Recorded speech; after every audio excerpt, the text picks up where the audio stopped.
महाभारत कथा के अनुसार राजा शांतनु व माँ गंगा ने देवव्रत नामक पुत्र को जन्म दिया और उसके जन्म के बाद माँ गंगा राजा शांतनु को छोड़कर चली जाती हैं, क्योंकि उन्होंने ऐसा वचन राजा शांतनु को दिया था।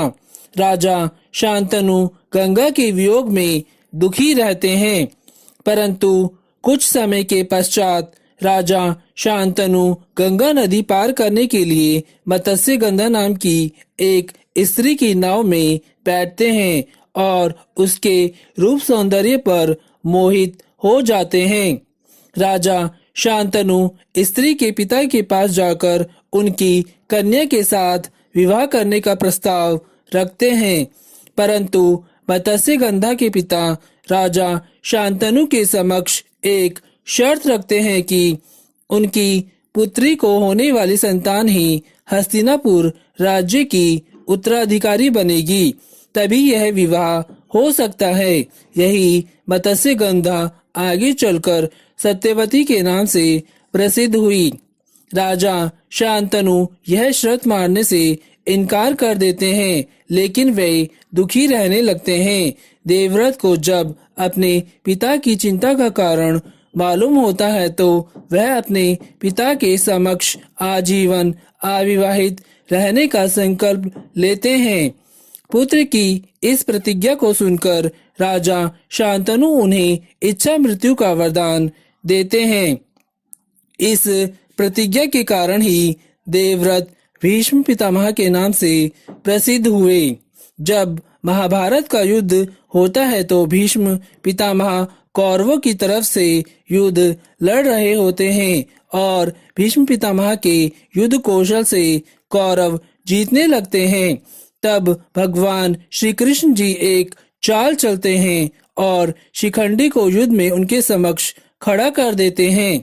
अपनी प्रतिज्ञा के अनुसार शिखंडी पर शस्त्र न उठाने के कारण ही भीष्म युद्ध क्षेत्र में अपने शस्त्र त्याग देते हैं, जिससे अन्य योद्धा अवसर पाते ही उन पर तीरों की बौछार शुरू कर देते हैं।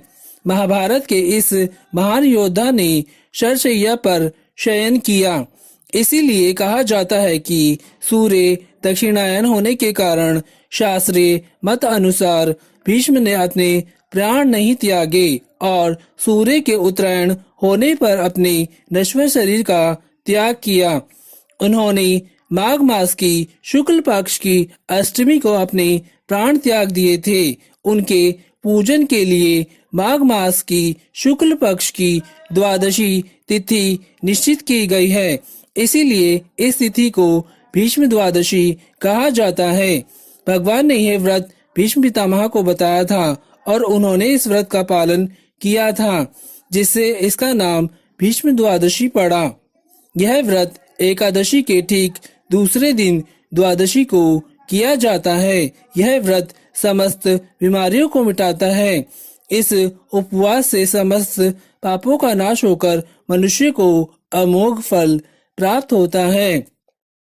अगर आपने अभी तक हमारे YouTube चैनल राजपथ दोतानिया को सब्सक्राइब नहीं किया है तो जल्दी से सब्सक्राइब करके बेल आइकॉन की घंटी को ऑल पर सेट कर लें। इससे होगा ये कि हमारे YouTube चैनल पर कोई भी नई वीडियो के अपलोड होने की नोटिफिकेशन आपको तुरंत मिल जाएगी और वीडियो को पूरा वॉच करें। अगर आपको वीडियो अच्छा लगा हो तो वीडियो को ज़्यादा से ज़्यादा लाइक करें, शेयर करें और एक बहुत अच्छा सा कमेंट करना ना भूलें।